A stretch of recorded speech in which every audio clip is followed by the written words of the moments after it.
All right, what up? What's poppin'? Me when I need to go pee? I have to go pee. Yeah, for real. Ain't that the truth? Hello, Spider. Welcome, welcome. Thanks for showing up. We're balancing. Our economy has stabilized, sort of. It's something like that. Our government budget is increasing. Vogsland is taking over Heliport. We're accruing our army for the fight with Rumburg. We need to stabilize the Bergia region, but I think I'm going to hand over the gendarme to the Ministry of Interior. We'll see how that goes. I hope they also don't shoot me in the head. You just got done rearranging your room? Damn, Spider. Congrats. That sounds like a lot of work. Press release for the affair scandal. That's us. It was the morning of Livia's trial, and hordes of reporters were gathered in front of the state courthouse. Peter, Lucian, and I stood by the entrance. Lucian had helped break the news of my secretary's arrest. Now the media was beginning to question exactly how a Rumburg agent had been able to infiltrate the Maroon Palace. It was time for me to deliver an explanation. A podium with a bank of microphones awaited us on the courthouse steps. Peter looked uncertain. I had told him I would be doing all the talking today. Remember what we talked about, Mr. President? How could I forget? I was about to blame my best friend for a scandal that would otherwise shatter my administration, and Peter still had no idea.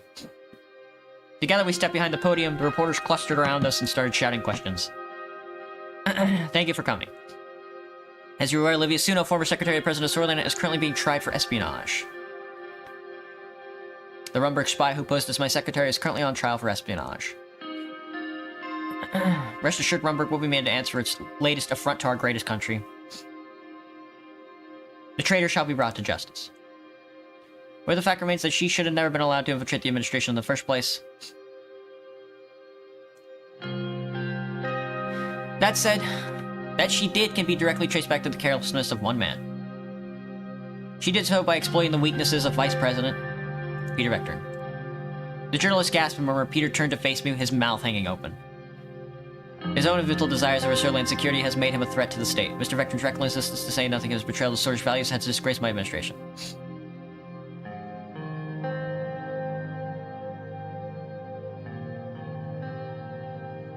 Has made him a threat to the state.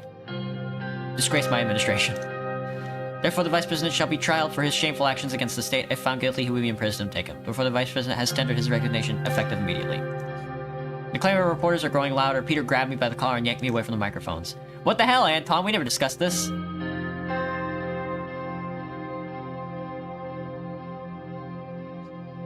What else did you think would happen? It's good for it's for the good of Swordland. You'll understand someday. What else did you think would happen, dude? Peter looked at me in disbelief and shook his head. I guess I had this coming, the way I've been carrying on. I just didn't think my best friend would be the one to stick in the knife. The reporters had becoming hard to ignore. One woman in the front row looked particularly insistent. Mr. Vector! Let Peter take the question. Can you give us a comment on your resignation? No, President Rain just about covered it. I'm a terrible vice president and a worst husband and a sad old drunk.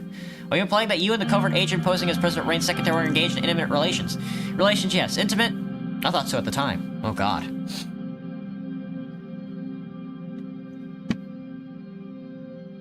Lucian interjected. Neither the President nor the Vice President will be taking any more questions, thank you. The reporters reluctantly dispersed. Lucian, Peter, and I looked at each other for what seemed like an eternity. Finally, Peter lowered his eyes. I guess I'll go to the palace and start packing my things then. Goodbye, Peter. I watched Peter descend the courthouse stairs to the car alone. Mr. Vector certainly made a scene, but it appears that you will make it out unscathed. Of course, there's now the matter of replacing both your secretary and your Vice President. I had a few candidates in mind. Very good, sir. You will walk up the stairs to the courthouse to watch the rest of the trial. Rumburg infiltrated Maroon Palace. President's secretary arrested. President's secretary arrested for treason. Rain pins spy scandal blame on Vector.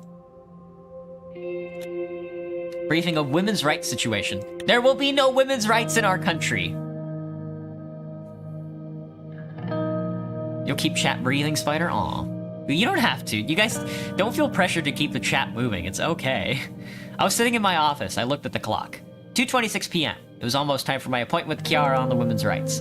There was a knock at the door. Kiara entered the room with folders in her hand. The door did not close behind her. Monica entered the room and stood next to Kiara. I was confused. This was the opposite of what we had agreed after the Benfey Festival. What are you doing here? Monica turned to Kiara. Could you give us a minute? Of course. Right before she made her way out, her eyes met with Monica's and two women's exchanged nods. The door closed, leaving Monica and me alone in the office. You could have at least told me. I know, but I just thought you would say no again. Don't we have trust in each other anymore?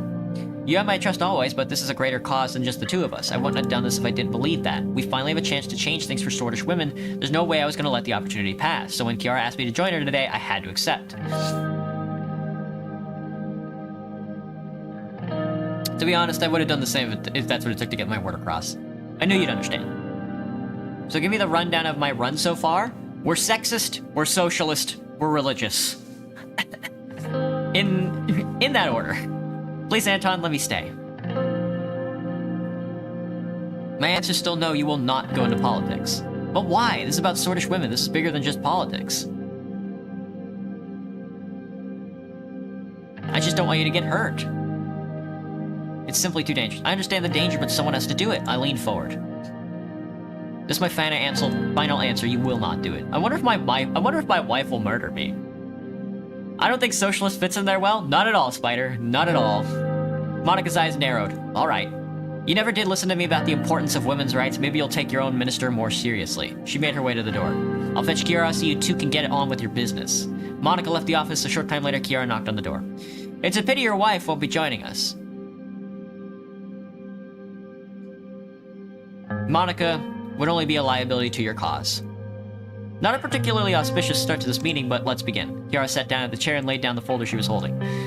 We still have a long way to go before Sordish women are able to enjoy the same rights as privileges as men, or even as their counterparts in Arcasia or UC. We've been lagging behind on this for decades, and this isn't only a moral issue. I've seen enough revolutions in this world to understand the main driver of any change: money.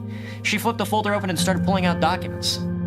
The UC law dictates that women earn the same wages as men in their respective fields. My research shows that you led to a 15.5% increase in productivity. You could say this had a direct influence on their superpower status. Arcasia passes laws ensuring maternity leave rights, child daycare centers, and tax deductions for working families. In turn, they experienced a 12.6% productivity boost and a flourishing economy. Both countries also have significantly lower infant mortality rates. A statistics I believe is directly linked to improved status of women. Our administration has successfully managed to pull Sordish back from the brink of economic ruin. She leaned back in her chair. So I'm asking, why stop there? Why not improve our economy and modernize the society at the same time? It's only logical. Kiara handed me one of the documents that had a list of bullet points on it. These are the measures I believe are most urgently needed. I let my eyes wander down the list. Criminalizing domestic violence. I shouldn't have to tell you how crucial this is. It's utterly unbelievable that in this day and age, Sordish men are legally allowed to beat their wives. I agree with that. I am happy we're on the same page. As incidences are especially high within Bloodish communities, I would also advocate for setting up a special domestic violence task force in collaboration with Bloodish women's rights organizations. The Bloods must conform to Sordish law. We can discuss the particulars once the law is passed. Support for working mothers. Kiara nodded. It simply isn't fair that women in the workforce are punished for having children. Paid maternity leave and state-subsidized daycare centers could keep mothers employed.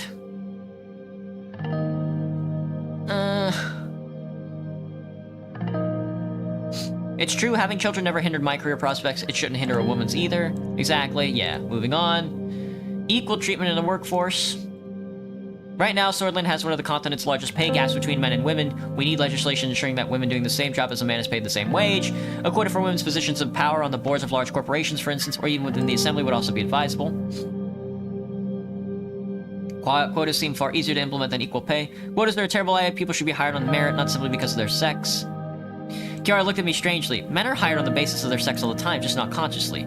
There are more than enough qualified women to fill any position you could think of. It's up to us to get the opportunity. Gender equality in public education. Kiara grinned. You know how much this means to me, and you've witnessed the dangers firsthand. The way girls are shut out of real education unless their parents have the means to get them out of the public school system, so many bright minds are being lost. We can't force schools what to teach to whom. We can, if not doing so puts us on the wrong side of history. I still believe you made a mistake with your creationism decision. Let's move on for now. That covers all the subjects. What are your thoughts so far?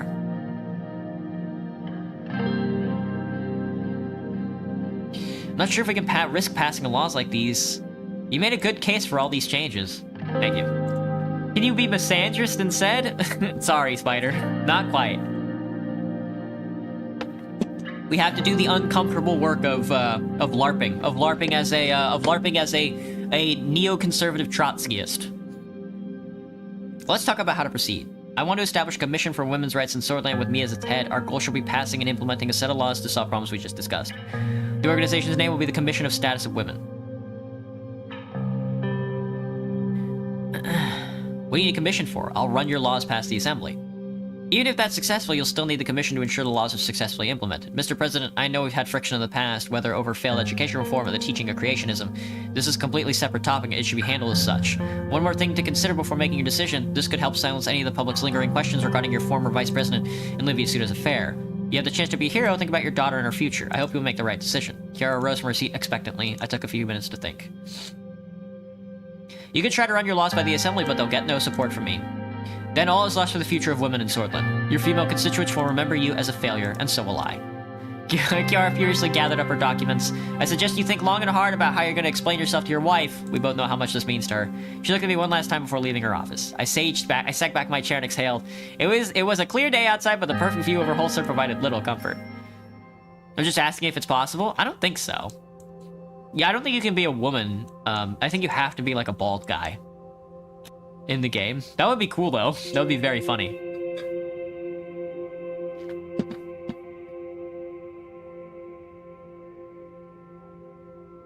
Even as a man, I don't think you can be misandrist in the game. It's time to select our new vice president. I know just who to pick. The day I've been dreading since Peter's resignations. At the entrance to my office, my new secretary, Sylvia, took my hat and coat. She was a matronly woman in her 40s. She had a spotless background assisting various Maroon Palace officials. Replacing Livia had been easy, but replacing my vice president would be difficult. Sordish law dictate that if a vice president failed to complete his term, new candidates were put forward by the members of the cabinet. After much deliberation, the list had been narrowed down by 3. Lucien Gallet was the front-runner, followed by Gloria Tori and Albin Clavin. It was up to me to decide who would fill Peter's shoes. I wanted to chat with them one by one to make the decision. I'd begun to sit on my desk when I heard the knock at the door. Lucien entered and perched on my chair across the room. Sir. So, Vice President Gallet, what do you think? You already know what I think, Mr. President. In my current capacity as Chief Strategist, I have evaluated the experience and capabilities of your potential Vice Presidents. Objectively, I am by far the most qualified candidate. I'll advise you not only think about our long history together, but also the many crises I've helped shepherd you through. I won't say much beyond that. I believe my work speaks for itself. You're such a valuable strategist. I don't know if I can afford to lose you in that capacity. As Vice President, my ability to serve you in this administration will only increase. Lucien got up from his chair. I expect you will make the right decision.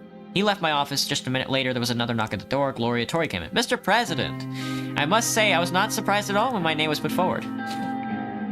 You seem confident.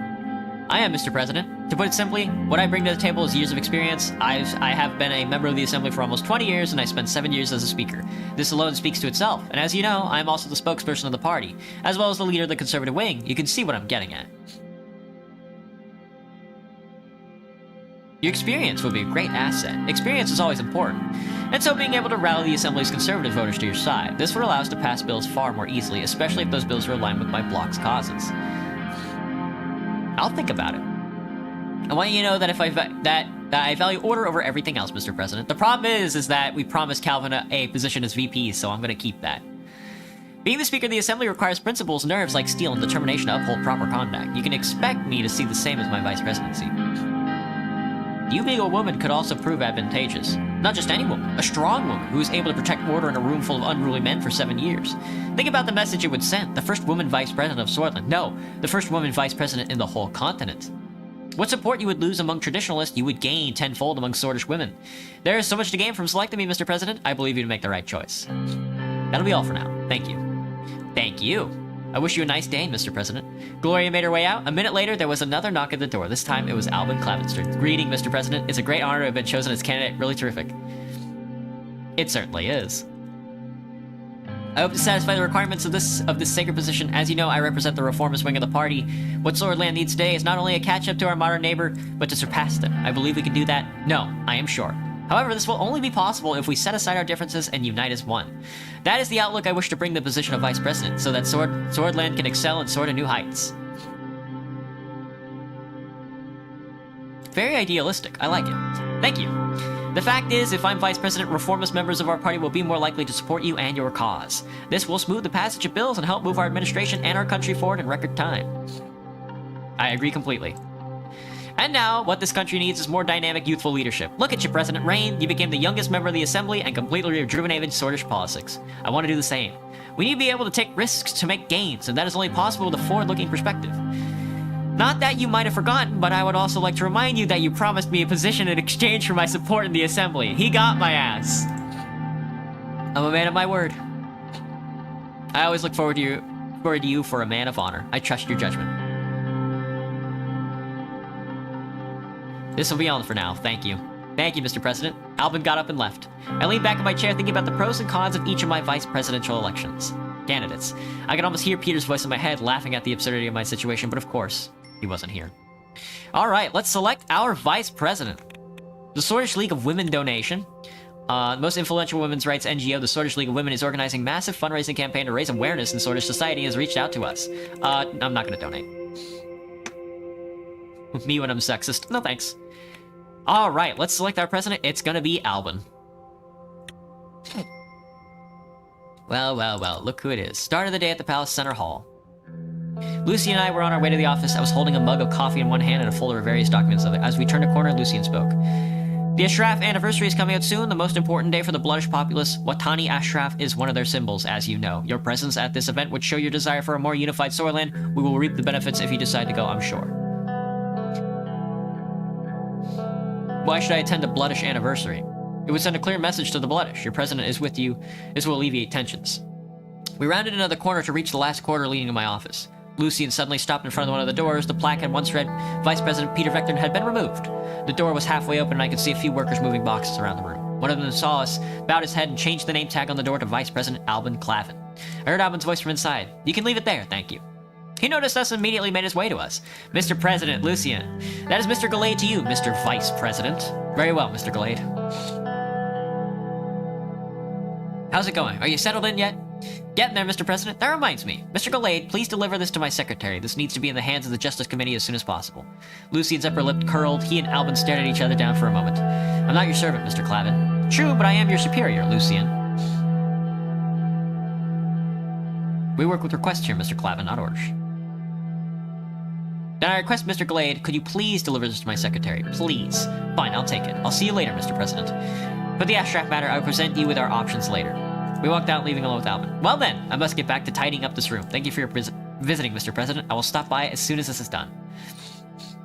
Glad to have you here, Albin. Thank you. Albin bowed and went into his room. I entered my office and asked Sylvia for a second cup of coffee to wake me up. Another long day was waiting for me. Ugh, what an annoying motherfucker, dude, but that's what you get. I think David is gonna die here soon. Kiara is probably off the team. Lilius and Nia may be off the team because they are also women. Albin Clavin as the Vice President. Let's see. Mediation of a dispute in the Gendarme. I arrived at the city of Asor with my new Vice President Albin after receiving an emergency request from Yosef and Lilius.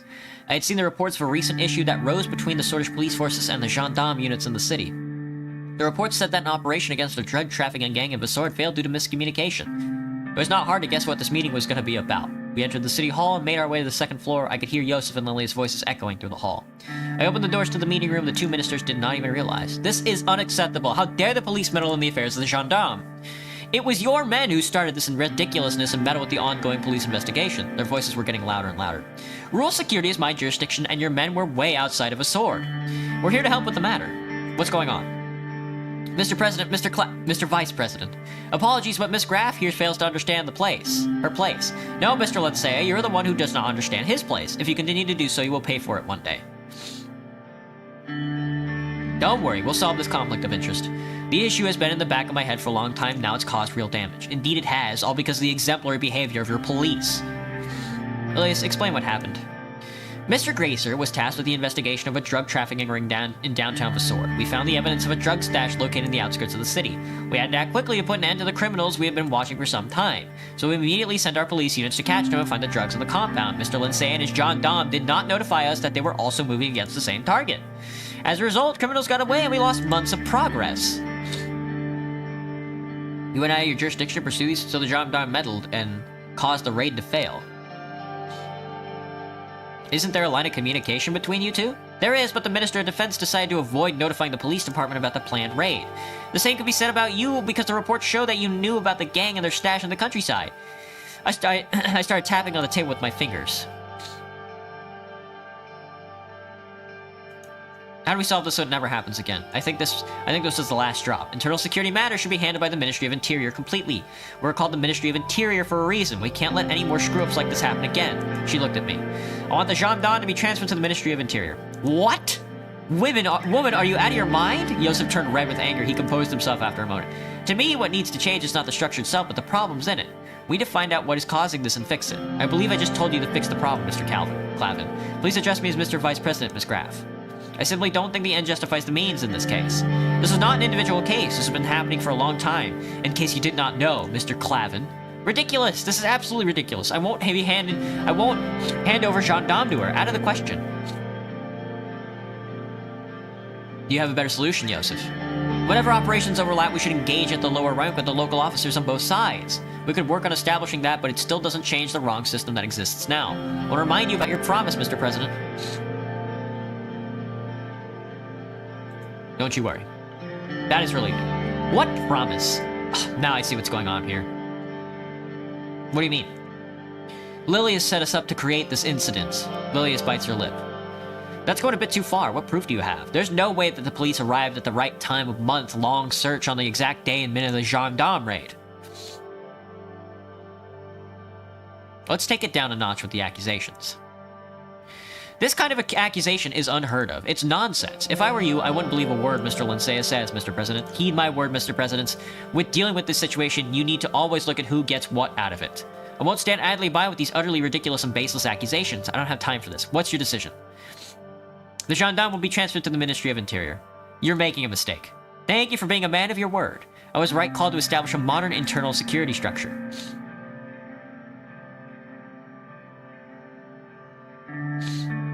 I want those criminals to be caught immediately. We have interrogated the ones caught and are after the ones who have escaped. Don't worry, there will be justice. They will get the justice they deserve. I left the room to attend the next scheduled meeting. Clavin's kind of fucking worthless, dude. We just needed, like, an empty seat there. What a bitch boy, dude. What a bitch boy. Come in and be like, let's solve the problems in the middle. Gendarme is now under the Interior. Ministry of Interior has been strengthened. Gendarme transferred thee to the Interior. Indeed, indeed. Alright, briefing on the current healthcare situation. We should be all green. We should be all green across the board with the extra investment dollars. I had a meeting scheduled with Pascal to receive the annual healthcare report. He arrived at my office with a stack of papers underneath both arms. Mr. President. He put the mountain of papers on my desk and made a loud thud sound. I know this seems like a lot. Reviewing it shouldn't take more than a day. He measured the pile again, or maybe two. Very well. Thanks for bringing these in. No problem at all. They contain very important information about the status of our healthcare, salaries, expenditures, hospital reports, whatever you'd like. We can go through this together. Okay, let's begin. He continued, but I don't want to bore you, so I will quickly summarize. Okay. I breathed a sigh of relief as he put on his reading glasses to look at the document he was holding. So we have concluded our report for the year. Thanks to the allocated funds from the state, we have improved the healthcare in the country overall. I've used the resources to begin a comprehensive health reform. We have more patients treated, less waiting times, and higher treatment quality than the years before. Thanks for your hard work, Pascal. This wouldn't be possible without your wise decision, Mr. President, so thank you. We're certainly on the right path to challenge even Lesbia or Volksland in the matter, but we are not there yet. However, give it a few more years and we might even surpass them. The level of superpowers. It will take effort, however. If we can stay for another term, I'm sure we will. Moving on. Pascal skimmed the rest of the document before putting it down. The increase in salaries to all health workers was received very well. The act was the first of its kind, along with the salary incentives in rural areas, which resulted in more job applications to areas that lacked health staff. Our doctors, nurses, and other health workers deserve better. The ministry has been ecstatic about the changes. The departments have been singing your praises. He cleared his throat. Now that I've been given the short summary, there is a very important matter to discuss. Leaning over to grab his briefcase, he pulled out a tan-colored package. The package was stamped with big red letters that read confidential. Pascal opened the package and brought out a few documents. He handed them over to me. Take a look. I looked at the documents from his hand. It was a report from the Ministry of Health. Each page had a stamp on it that read, "For the President's eyes only." The report was titled Polio Outbreak in Bergia. That's very concerning. It is, Mr. President. For now, it seems under control. We have put a few villages under quarantine. The total number of infected is currently 1467. The death toll is currently at 23. If we have more outbreaks, the result will be terrible. Thankfully, we have received the additional funding to our healthcare. This should curb the infection ratio, although I'm afraid even that might not be enough. This is a very serious matter, Mr. President. The lives of Sordish citizens are at risk. I'll do whatever it takes to eliminate this threat. With that attitude, I have no doubt we'll succeed. We've done our research. There is a cure, a vaccine recently invented by UC, and the formula has been made available for free across the entire world. No matter what people think about the UC, if the same thing had happened in Arcadia, we would be paying a steep price for it. Thanks to the very good decision made by you to increase funding for our healthcare, we have the capability to produce the vaccine locally. But I'm afraid simply having the vaccines won't help us. We need to make sure they're administered. We need to implement the nationwide mandatory polio vaccination policy. With your order, I can immediately begin to work and ensure that we're doing whatever it takes. This might seem excessive, however, it's absolutely necessary. Well, still, let's do it. Excellent. Now, if you'll excuse me, I must get to work. He got up from his seat. Thank you for your time, Mr. President. He left my office, leaving me alone for a lot of paperwork to go through. Oh boy. The situation has been updated. We're doing mandatory vaccinations, epidemic prevention measures. Epidemic has been prevented. Indeed. Let's see. Let's meet with the family. Well, let's take a look at the healthcare spending. Ooh, there's a significant budget left in the Ministry of Health that we could spend on several different programs. In order to improve healthcare in Swordland further, funds could be used to create medical scholarships, build a state-of-the-art medical school, give free eye tests or dental care. Start medical scholarship, build state-of-the-art medical schools, give free eye tests, give free dental care. Let's start medical scholarship. There's our medical scholarship program set in place. Health reform. Scholarship of health education. Indeed. Less smoke! The Assembly passes an amendment to the Tax Bill of 44 in order to increase tax revenue and reduce the excessive amount of tobacco consumption in the general populace. Section 1 of the TB of 44 have been imposed 10% tax on all tobacco packages will be increased to 30 on all tobacco products sold in the country. Section 2 will protect local industries by giving them a full tax exemption if the products were destined for export to other countries. You got it. Alright, smoking. Time to smoke less. New medical scholarship program. Dude, with our extra taxes on cigarettes and our investment into the medical world, let me tell you, it's gonna be excellent. Smoke has been taxed. Volcanic power. Yark Trails harnesses advanced energy solution. Oh shit, Yark Trellis. That's cool. Overburdened welfare system. Tobacco consumption has been reduced. And let's meet with our family. Let's kill our family. We have to kill our wife. I think you can kill your wife if you're in Rizia. It's very funny. As I stepped through the front door of our stately residence, a sense of tranquility washed over me. The house was quiet, almost too quiet, without Frank blasting his music from upstairs. I entered the grand study and let the warm glow of the room envelop me. Monica was sitting by the fireplace with a very old-looking book in her hands. Hello, Ankle Biter. Good night, Ankle Biter. Sit in the armchair next to her. Oh, I didn't realize you were home. Her voice was cold and she spoke.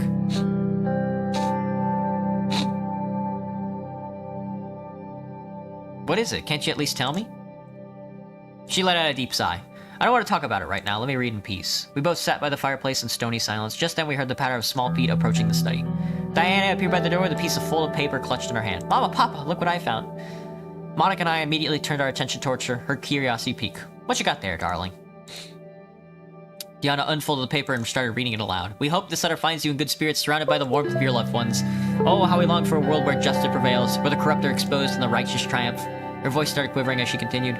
We advise all of you to tread carefully, for it was Anton Rain who grew the darkness over this land and suffocated our people. For what the president did, he and his family shall face retribution. It's alright, my love, just give it here. She reluctantly approached us with the letter. Papa, why does it say that you suffocated people?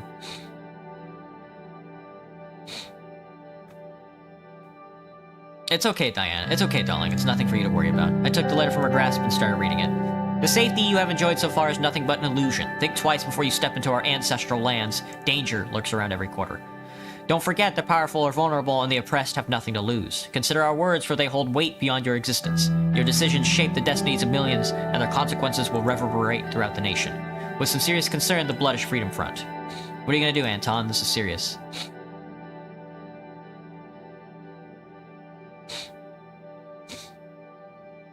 I'll inform the Presidential Guard. This should have never even reached us in the first place. We can't be too cautious. The letter is directed at our entire family, and we know what the authors are capable of.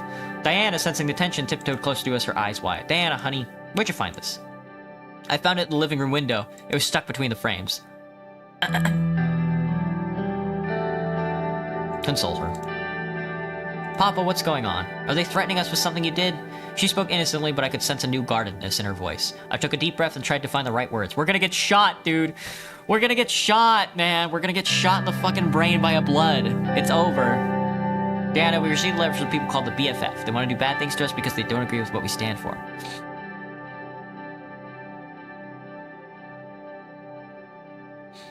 Some people think I've done bad things and they're trying to send me a message. But you wouldn't really do anything bad, would you? I know you always try to do the best for everyone.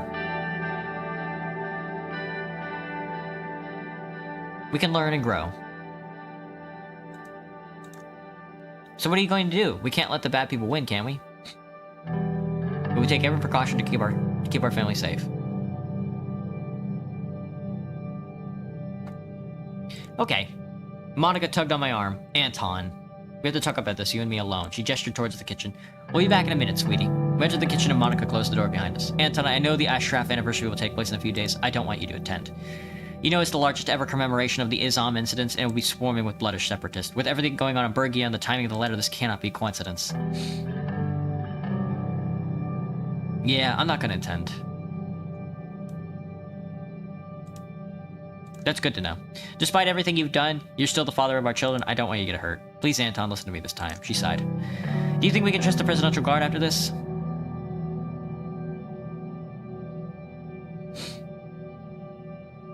We shouldn't jump... I have great reservation about them after this letter. Don't worry. I'll try to get to the root of it. You have something about... You'll do something with security. I will, don't worry. She did not respond. I knew that she hadn't made her feel any better. I hope so. I'll go check on Diana. Before I could say anything else, she left the room. How real was this threat to my family? Did I really have the power to guarantee their safety? I felt a chill run down my spine. Did she find the marital aid? What does that mean? What do you mean by that? Presidential security has increased. Recipient of threatening letter. In response to this credible threat, a comprehensive review of the president's security arrangements have been conducted. Open the city information. The WPB mayor. PB. Workers' Party of Bloodia. Everybody's voting for the WPB.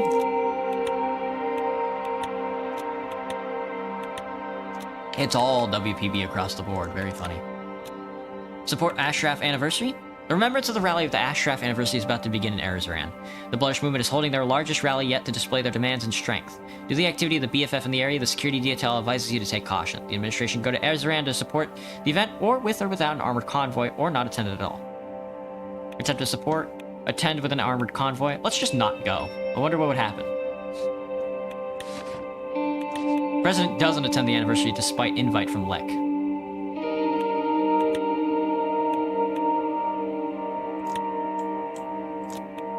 Briefing of the current political situation.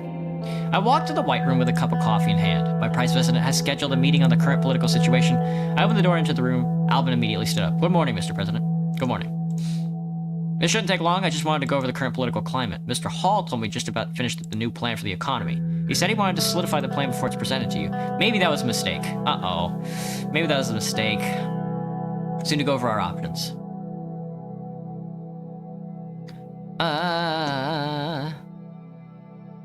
I'm sure. He's never failed me before. Mr. Hall is a savvy man. I'm sure he will deliver as well. Next time, let's talk about election prospects. There was a sharp, soft knock on the door. I hope it's all right that I've invited Mr. Galea to this portion of the meeting. Of course.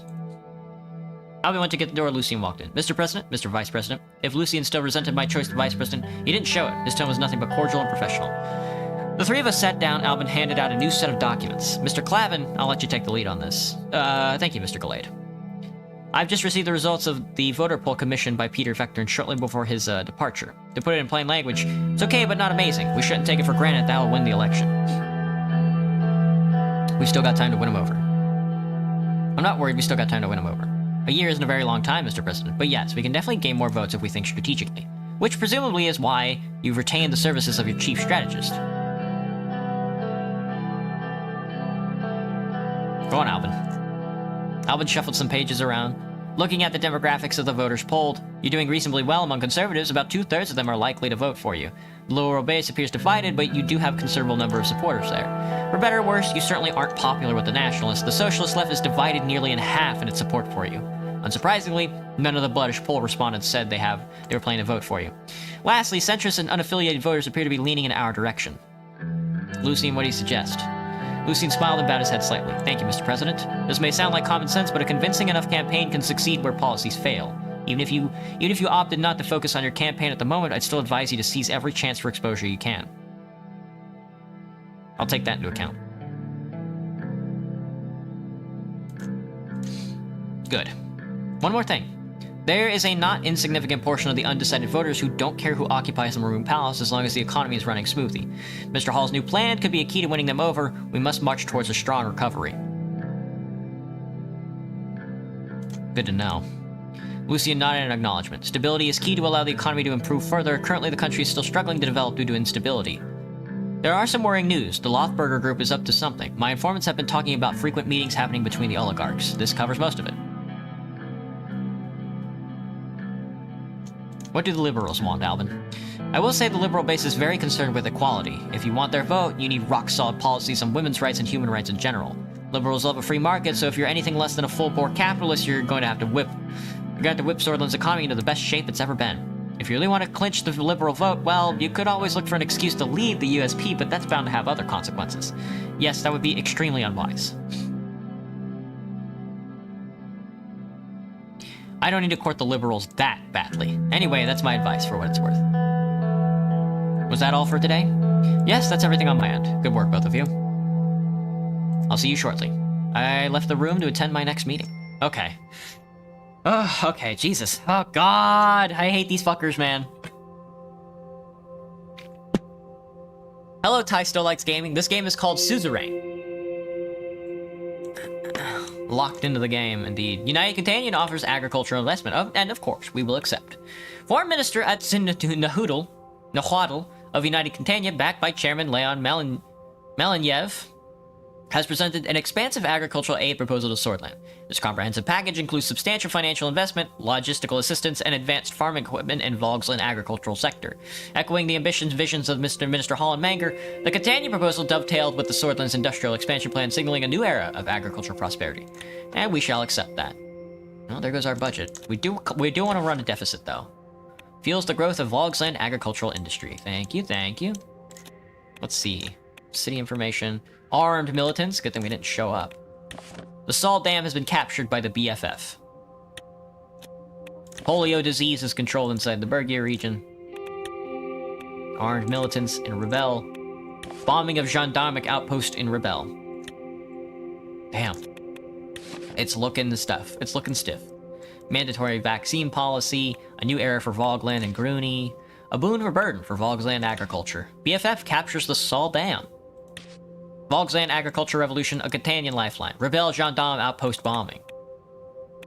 Unrest among the populace. Agricultural industry expansion. Let's take a look. Lilius entered my office and took a seat. She was frowning intensely. She didn't talk at first, just fixed me with a steady gaze. When she did speak up, it was a strained tone. Mr. President, we have a problem. Go on. This just came in. Here, take a look. Take a look at the report. I took the document from her hands and started reading it. The report was titled BFF Attack on Saul Dam. I looked up immediately after reading this. Yep, you read that right. The Bloodish Freedom Front has taken over the Saul Dam. That dam currently provides 90% of electricity to Bergia and its neighboring regions. If they destroy the power station, I don't even want to think about the outcome. Thankfully, no casualties have been reported yet. We know they have taken we've taken the staff as hostage. What are their demands? We should be receiving communication from them soon. Mr. President, Carl Greaser is on his way here right now. He will tell us what he knows so far. Just then, there was a loud knock at the door. Carl came in without waiting for an answer. He was clearly out of breath. Ah, there he is. He saluted me. Salute him back. Mr. President, I'm so sorry for being late. Carl, I already informed the President of the situation. Do you have any updates? We've just received the demands from the terrorists. He handed me the file he was holding. Read the demands. I started reading. President Rain, in the name of peace, we have taken hold of the Sol Dam. The free people of Bloodia have suffered enough under the tyranny of Swordland. Our villages were destroyed, our men and women assaulted, our children killed by our very own government in the name of this dam. We, the BFF, are with the people. We, the BFF, always defend the downtrodden. We, the BFF, fight for freedom. We, the BFF, are not like the Sordish government. We know compassion. We believe in a chance of reconciliation between our people. That's why we are demanding a delegation from the Sordish government to negotiate the price of our freedom. We're ready to sit at the table as equals. Make no mistake, we also know that true freedom comes at the cost. We will not hesitate to sacrifice as many lives as it takes to achieve our goal. If our demands are not met, we will cut off electricity to the entirety of Bergia and Nargis regions. Take this as your final warning. Cause of bloodish insurgency in Sorland. Yolak, Blood Rat. I handed the document to Lelius as she read it carefully. As I thought. Jesus Christ. Mr. President, the BFF is a threat against our nation. They must be completely eradicated. We will not negotiate with terrorists. Your orders, Mr. President. Search and destroy, eliminate the enemies of the state. You about to die, I know. Infiltrate the dam quietly and take them out. No need to cause a ruckus. As you command. It's good to see that we're taking immediate action. Thank you, Mr. President. That's all I had today. Keep me posted on the updates. I shall, Mr. President. Come on, Carl, we're leaving. Lilias hurriedly left the room. Carl bowed to me. Mr. President? He followed after her. Oh, fuck, dude. They're gonna blow up the dam. They're gonna blow up the fucking dam. There's been a bloodish uprising, I'm told. In fierce clashes with the rebels. The Security Act bill. In response to the heightened need for security due to the ongoing social unrest, the Grand National Assembly presents the Security Act to fortify public safety. Section 1 of the sexual assault, grants security forces the discretion to use force as deemed necessary to uphold law and order. This provision is designed to enable quick and decisive responses in situations where public safety is at risk. Authorizes suspicion-based arrests and confiscation without the prerequisite of a warrant. This measure seeks to expedite the law enforcement's response to potential threats, thereby enhancing overall security. Section 3 allows security forces to exercise their authority beyond the standard legal limits if such action is deemed essential for maintaining state security and protecting the general public. This clause reinforces the commitment to safeguard... Dude, we got the fucking Patriot Act. And we're signing off on the Patriot Act, lads. Holy fuck. President of Order. Oh, an industrial expansion, though. Minister Hall and Manger have prepared a massive industrial expansion plan that could support several key industries in the country through state investment. Swordland could become much more competitive and a hub for new industries with this initiative. Automotive, electronic, military. Automotive, electronics, military. I do want a military investment. That would be cool. But I think we're gonna... Automotive. Let's go with the automotive industry. I'm not one to invest in the automotive industry, but... let's try it. Driving forward, Conriat fuels Swordland's automotive ascent. Swordland invests in the automotive industry. Oh, and Conriat? That's good.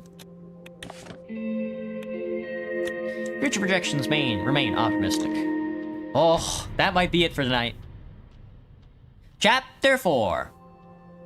Checkmate. Was that 4 or was that 5? I don't know. Let's take a look. What's the next one? The next one's Fiscal Review reveals Treasury adjustment. That's fine. FC Enrica wins Sordish National League. Hagel would take all the necessary steps. On Helluland? Your mom, dude, your mom. Alright, lads. That's it on Suzerain tonight. I'm gonna take a quick break, and then we'll be back with a little bit of the color of magic. A couple of pages in, and we'll see what burning Ankh-Morport gets us into. You know, a little bit of trouble in Two Flower. We're actually about to finish the chapter. I might finish this chapter tonight, actually. Ooh, but I'll be right back. I hope everybody had a good time tonight. Things are getting a little tense. There might be a little insurrectionary action. Who knows? I'll mistake Old Man Yowie or Old Woman Yuri. Mistake, I'm more of an Old Woman Yuri kind of guy. Old Man Yowie is fun, but... sorry, I'm a Himedanshi, if you will. Is that the right word? Himedanshi? Yeah, some shit like that. I'll be right back.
All right, what's poppin'? How we doing? How we feeling?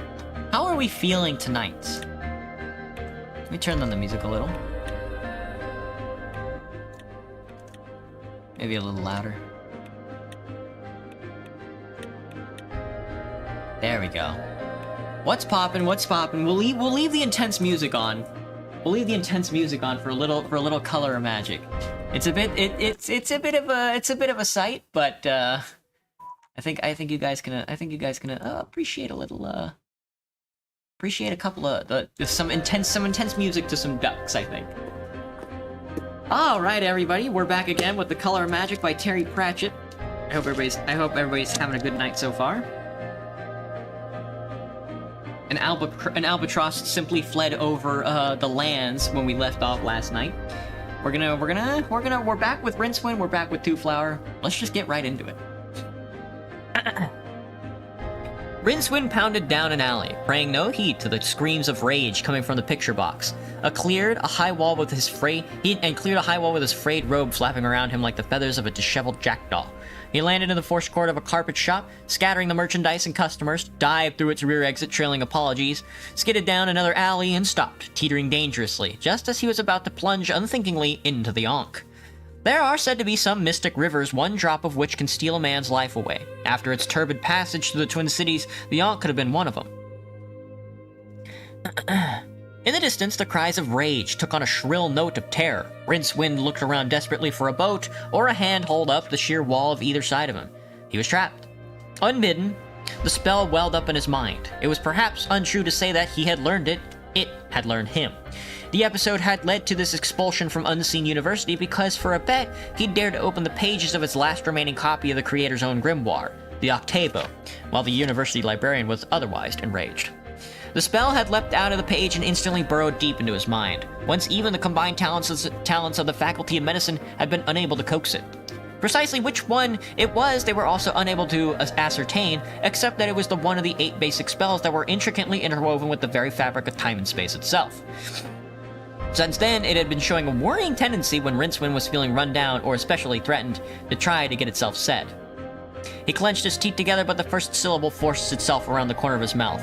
He left his hand raised involuntarily, and as the magical force whirled around him, began to give off an octarine sparks. The luggage hurtled around the corner, its several hundred knees moving like pistons. Rincewind gaped, the spell died unsaid. The box didn't appear to be hampered in any way by the ornamental rug draped roguishly over it, nor by the thief hanging by one arm from the lid. It was, in a very real sense, a dead weight. Farther along the lid were the remains of 2 fingers, owner unknown.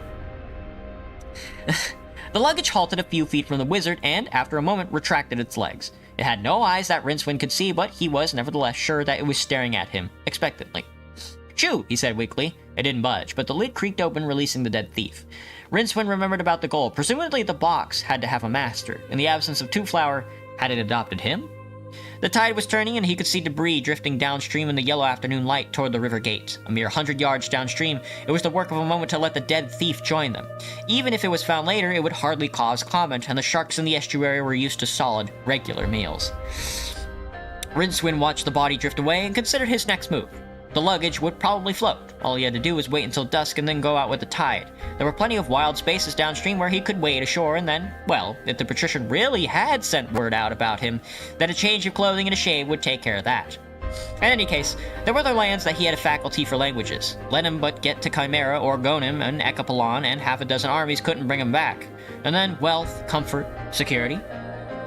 There was, of course, the problem of Two Flower. Rincewind allowed himself a moment of sadness. It could be worse, he said by way of farewell. It could be me. It was when he tried to move that he found his robe was caught on some obstruction. By craning his neck, he found that the edge of it was being gripped firmly by the luggage's lid. "Ah, Gorful," said the patrician peasantly. "Come in, sit down. Can I press you to a candid starfish?" "I am yours to command, master," said the old man calmly, save perhaps in the matter of preserved echinoderms. The patrician shrugged and indicated the scroll on the table. "Read that," he said. Gorful picked up the parchment and raised one eyebrow slightly when he saw the familiar ideograms of the Golden Empire. He read in silence for perhaps a minute, and then turned the scroll over to examine minutely the seal on the obverse. "You are famed as a student of the Empire affairs," said the patrician. "Can you explain this?" "Knowledge in the matter of the Empire lies less in noting particular events than in studying certain cast of mind. said the old diplomat. This message is curious, yes, but not surprising. This morning, the Emperor instructed, the patrician allowed himself the luxury of a scowl, instructed me, Gorfall, to protect this two-flower person. Now it seems I must have him killed. You don't find that surprising? No. The Emperor is no more than a boy. He is idealistic, keen, a god to his people, whereas this afternoon's letter is, unless I am very much mistaken, from 9 Turning Mirrors, the Grand Vizier. He has grown old in the service of several emperors. He regards them as a necessary but tiresome ingredient in the successful running of the empire. He does not like things out of place. The empire was not built by allowing things to get out of place. That's his view. I begin to see, said the patrician. Quite so, Gorfall smiled into his beard. This Taurus is a thing that is out of place. After acceding to his master's wishes, 9 Turning Mirrors would, I am quite sure, make his own arrangements with a view to ensuring that one wanderer would not be allowed to return home bringing, perhaps, the disease of dissatisfaction. The Empire likes people to say where it put them. So much more convenient than if this two-flower disappears for good in the barbarian lands, meaning here, master. And your advice, said the patrician. Gorfall shrugged. Merely that you should do nothing. Matters will undoubtedly resolve themselves, however. He scratched an ear thoughtfully. Perhaps the Assassin's Guild. Ah, yes, said the patrician. The Assassin's Guild. Who is their president at the moment? Zlorf Flannelfoot, master. Have a word with him, will you? Quite so, master. The patrician nodded. It was all rather a relief. He agreed with 9 Turning Mirrors. Life was difficult enough. People ought to stay where they're put. Oh my god, dude. Terry Pratchett's so good. Brilliant constellations shone down on the Discworld. One by one, the traders shuttered their shops. One by one, giraffes, thieves, fine wirers, whores, illusionists, backsliders, and second-story men awoke and breakfasted. Wizards went about their polydimensional affairs. Tonight saw the conjunction of 2 powerful planets, and already the air over the magical quarter was hazy with early spells. Look, said Rincewind, this isn't getting us anywhere. He inched sideways, the luggage fall faithfully, lid half open and menacing. Rincewind briefly considered making a desperate leap for safety. The lid smacked in anticipation. In any case, he told himself with a sinking heart that damn thing would only follow him again. It had that dogged look about it. Even if he managed to get to the house, he had a many suspicion that it would follow him at its own pace.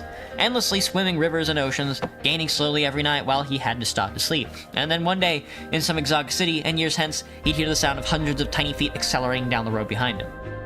You got the wrong man, he moaned. It's not my fault. I didn't kidnap him. The box moved forward slightly. Now there was just a narrow strip of a greasy jetty behind Rincewind's heels, and the river. A flash of precognition told him that the box would be able to swim faster than he could. He tried not to imagine what it would be like to drown in the Ankh. I won't stop until you give in, you know, said a small voice, conversationally. Rincewind looked down at the iconograph, still hanging around his neck. Its trapdoor was open and the homunculus was leaning against the frame, smoking a pipe and watching the proceedings with amusement. I'll take you in with me at least, said Rincewind through gritted teeth. The imp took the pipe out of his mouth. What did you say, he said? I said I'll take you with me, damn it. Suit yourself, the imp tapped the side of the box meaningfully. We'll see who sinks first. The luggage yawned and moved forward in a fraction of an inch. Oh, all right, said Rincewind irritably, but you'll have to give me time to think. The luggage backed off slowly. Rincewind edged his way back into the reasonably safe land and sat down with his back against the wall. Across the river, the lights of Ankh City glowed. You're a wizard, said the picture imp. You'll think of something. You'll think of some way to find him. Not much of a wizard, I'm afraid. You can't just jump down on everyone and turn them into worms? The imp added encouragingly, ignoring his last remark. No, turning to animals is an 8th level spell. I never even completed my training. I only know 1 spell. Well, that'll do it. I doubt it, said Rincewind hopelessly. What does it do then? Can't tell you. Don't really want to talk about it, but frankly, he sighed. No spells are much good. It takes 3 months to commit even a simple one to memory, and then once you've used it, poof, it's gone. That's what's so stupid about the whole magic thing, you know? You spend 20 years learning the spell that makes nude virgins appear in your bedroom, and then you're so poisoned by quicksilver fumes and half blind from reading the old grimoires that you can't remember what happens next. I never thought of it like that, said the imp. Hey look, this is all wrong. When Two Flowers said they'd got better kind of magic in the Empire, I thought... The imp looked at him expectantly. Rincewind cursed to himself. Well, if you must know, I thought he didn't mean magic, not as such. What else is there, then? Rincewind began to feel really wretched. I don't know, he said. A better way of doing things, I supposed? Something with a bit of sense in it. Harnessing the lightning or something. The imp gave him a kind of pitying look. Lightning is the spears hurled by the thunder giants when they fight, it said gently. Established meteorological fact. You can't harness it. I know, said Rincewind miserably. That's the flaw in the argument, of course. The imp nodded and disappeared into the depths of the iconograph. A few moments later, Rincewind smelled bacon frying. He waited until his stomach couldn't stand the strain anymore and rapped on the box. The imp reappeared. I've been thinking about what you said, it said before Rincewind could open his mouth. And even if you could get a harness on it, how could you get it to pull a cart? The hell are you talking about? Lightning, it just goes up and down. You want it to go along, not up and down. Anyway, it'd probably burn through the harness. I don't care much about the lightning, how can I think of it on an empty stomach? Eat something then, that's logic. How? Every time I move, that damn box flexes its hinges at me. The luggage on cue gaped widely. See? It's not trying to bite you, said the imp. There's food in there. You can use it. You're using it to it's starved. You're no use to it starved. Sorry. Rincewind peered into the dark recesses of the luggage. There were indeed, among the chaos of boxes and bags of gold, several bottles of packages and oiled paper. He gave a cynical laugh, mooched around the abandoned jetty until he found a piece of wood about the right length, wedged it as politely as possible into the gap between the lid and the box, and pulled out one of the flat packages. It held biscuits that turned out to be as hard as diamond wood. "Bloody hell," he muttered, nursing his teeth. "Bloody hell," he muttered, nursing his teeth. It's English. "Captain ate planters, travelers, digestives, them," said the imp from the doorway to the box. "Saved many a life at sea, they have." "Oh, sure. Do you use them as a raft, or just throw them into the sharks and sort of watch them sink?" "What's in the bottles? Poison?" "Water. But there's water everywhere. Why do you want to bring water? Trust?" "Trust?" "Yes, that's what he didn't. The water there. See?" Rincewind opened a bottle. The liquid inside might have been water. It had a flat, empty flavor with no trace of life, neither taste nor smell. He grumbled. The luggage gave a little creak, attracting his attention. With a lazy air of calculating menace, it shut its lid slowly, grinding Rincewind's impromptu wedge like a dry loaf. All right, he said. "I'm thinking."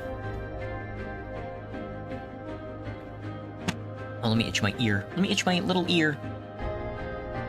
Moore's headquarters were in the leaning tower at the junction of Rhyme Street and Frost Alley. At midnight, the solitary guard, leaning in the shadows, looked up at the conjoining planets and wondered idly what change in his fortunes they might herald.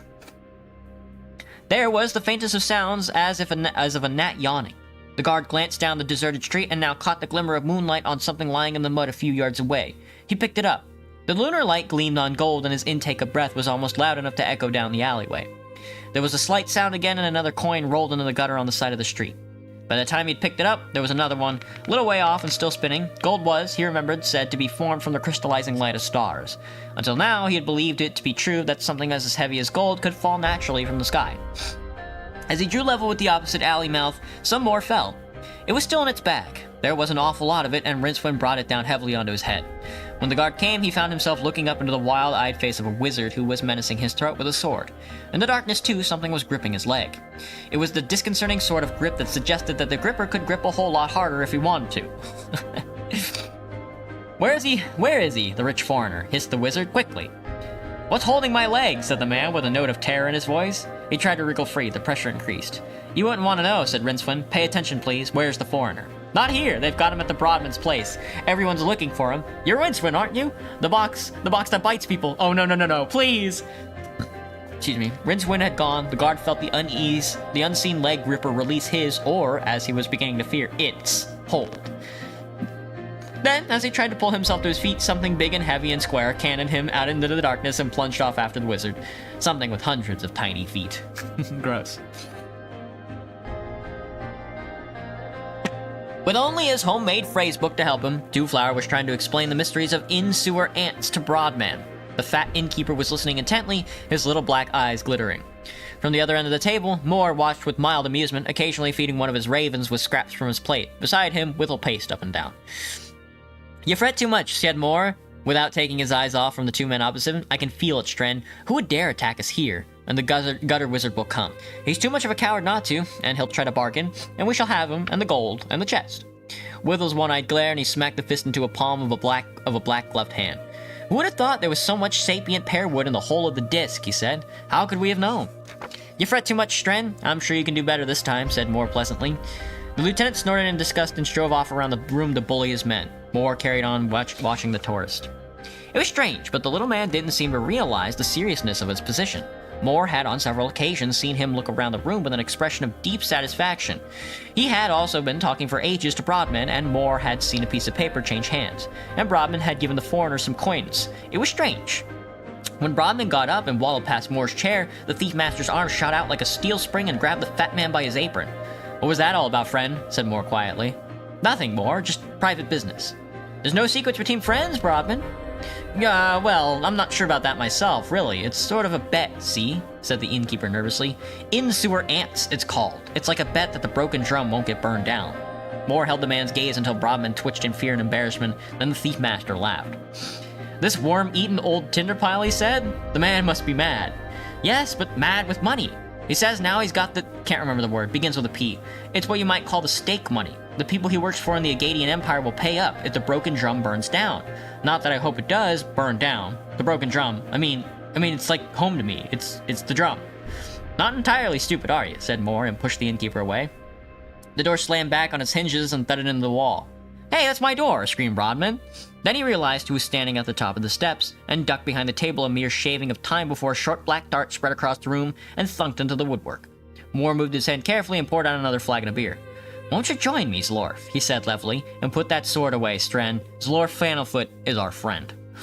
The president of the Assassin's Guild spun his short blowgun dexterously and slotted it into his holster in one smooth movement. Stren, said Moore. The black-clad thief hissed and sheathed his sword, but he kept his hand on the hilt and his eyes on the assassin. That wasn't easy. Promotion in the Assassin's Guild was by competitive examination. The practical being the most important, indeed, the only part. Thus, Zlorf's broad, honest face was a wealth of scar tissue, the result of many close encounter.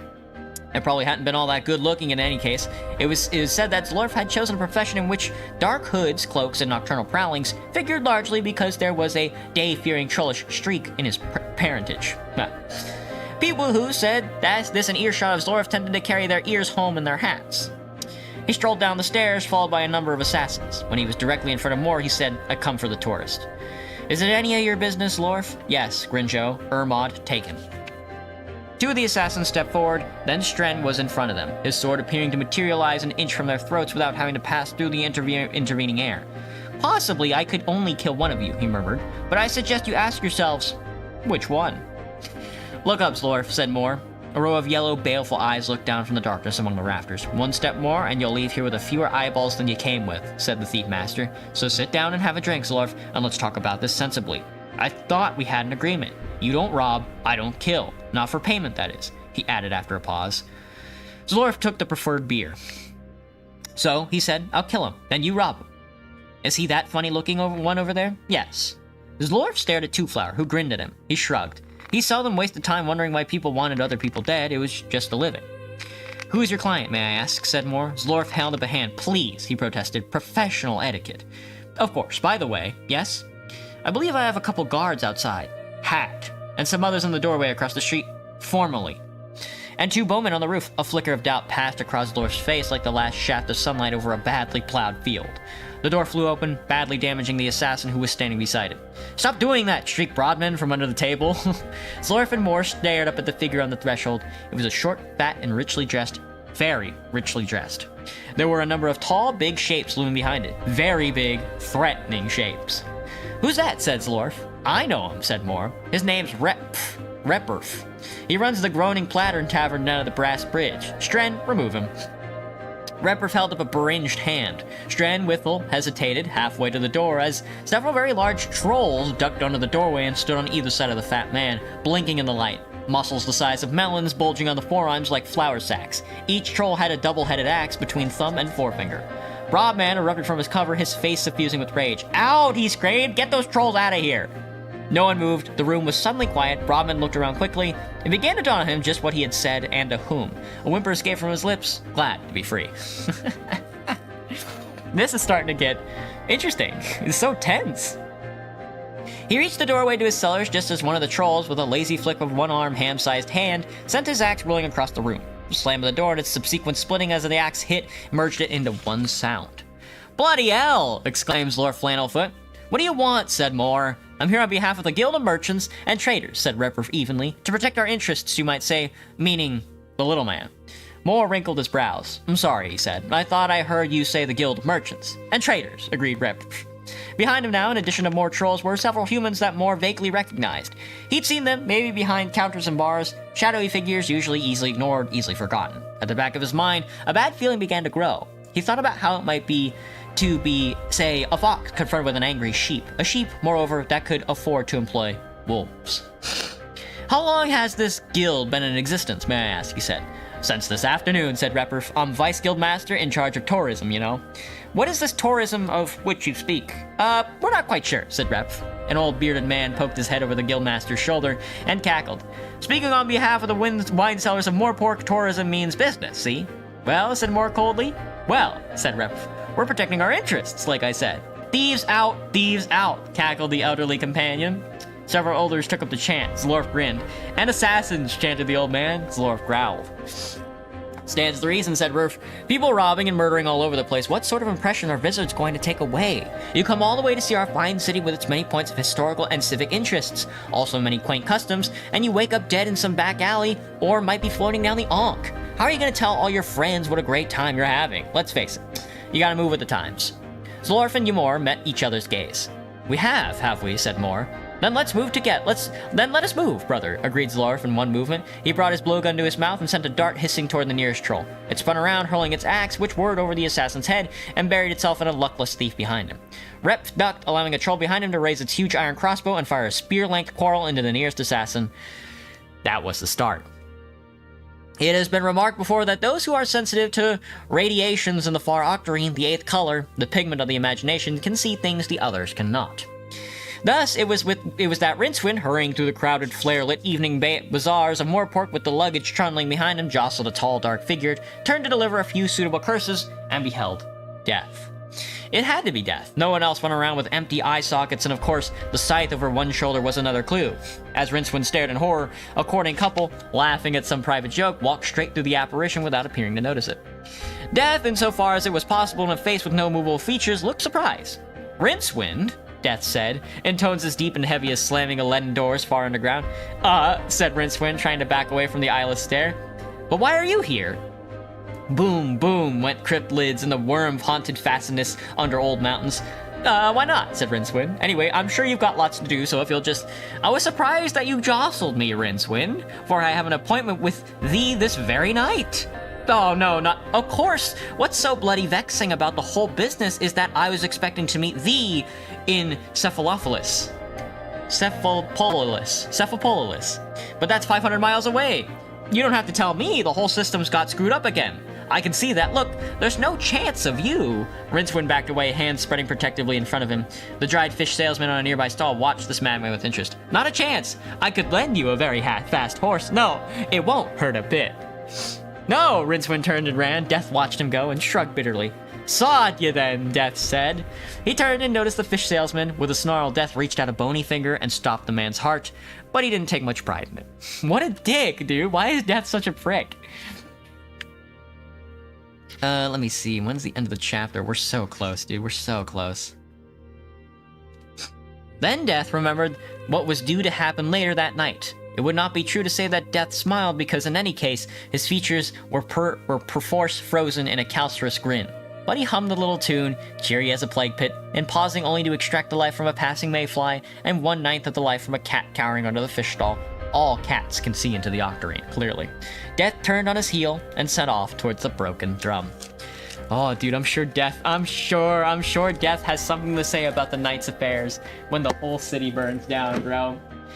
Oh, that was a little bit more of the first chapter of Terry Pratchett's The Color of Magic. The first chapter is very, very long, so Terry Pratchett sort of cuts it up between each sort of like, not paragraph, but each like idea. So it's pretty good for pacing, I think, even though it's not one complete chapter. But that's going to be it for me tonight. Hello, Gojo. Book, Spider, it's going to be The Color of Magic by Terry Pratchett. But I'm going to take off. I hope everybody had a good night. I hope everybody enjoyed Suzerain, our little jaunt into our sexist, socialist, theocratic run. Very painful. We'll see if the bloods get around through my chest. Hopefully I survive. And that was some Color of Magic. As always, Rincewind seems to be in quite the pickle this time. I'll see everybody tomorrow for a little bit of, I believe it is Team Fortress tomorrow.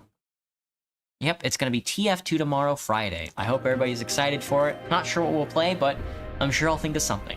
I'll catch everybody tomorrow. Everybody have a good rest of your night. Bye-bye, everybody. Johnny!